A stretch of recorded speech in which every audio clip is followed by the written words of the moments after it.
രാവിലെ മുറിയിലെ ജനൽ തുറന്നു നോക്കിയാൽ ആദ്യം കാണുന്ന കാഴ്ച അപ്പുറത്തെ പറമ്പും അതിനപ്പുറത്തെ പുഴയാണ്. ആദ്യമൊന്നും അതിലെ വെള്ളം കാണത്തില്ലായിരുന്നു. പക്ഷെ 3-4 ദിവസത്തെ നിൽക്കാത്ത മഴ കാരണം ആള് ശരിക്കും ഒരു പുഴയായി മാറിയിട്ടുണ്ട്. നന്നായിട്ട് വെള്ളവും ഒഴുക്കും ഒക്കെ കാണാൻ പറ്റും.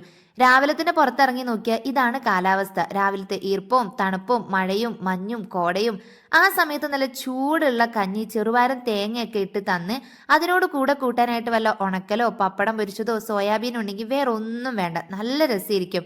പിന്നെ ഇതാ ബിങ്കോയും ഓക്കെയും ഒക്കെ തിന്ന് കുറച്ച് വീഡിയോസും വീഡിയോ എഡിറ്റിംഗ് ഒക്കെ ആയിട്ട് പുതപ്പിന്റെ ഉള്ളിൽ തന്നെയായിരുന്നു ഉച്ചവരെ. മടി അല്ലാതെ വേറെ ഒന്നുമില്ല. ഉച്ചക്കാണ് പിന്നെ ഒരു വെയിൽ കണ്ടു തുടങ്ങിയത്. ആ സമയത്ത് നമ്മുടെ മുളകിന്റെ തൈൽ ഇഷ്ടം പോലെ മുളക് ഉണ്ടായി കിടപ്പുണ്ടായിരുന്നു. അത് പറിച്ചു കൊണ്ടുപോയി വെക്കാന്ന് കരുതി തൈരൊക്കെ കൂട്ടി ഉണക്കിയെടുത്താൽ നല്ല കൊണ്ടാട്ടം ഉണ്ടാക്കിയേ, അല്ലെങ്കിൽ നല്ല അച്ചാറോ ഉപ്പിലിട്ടതോ എന്തെങ്കിലുമൊക്കെ ചെയ്യാലോ. അതുകൊണ്ട് മുളകൊക്കെ മുഴുവനായിട്ടും പറിച്ചിങ്ങ് എടുത്തിട്ടുണ്ട്. അപ്പൊ ഇന്നേ ദിവസം മടിച്ചിയായിട്ട് ഇങ്ങനെ അങ്ങ് പോയി. അപ്പൊ ഇത്രയുള്ളൂ. ടാറ്റാ.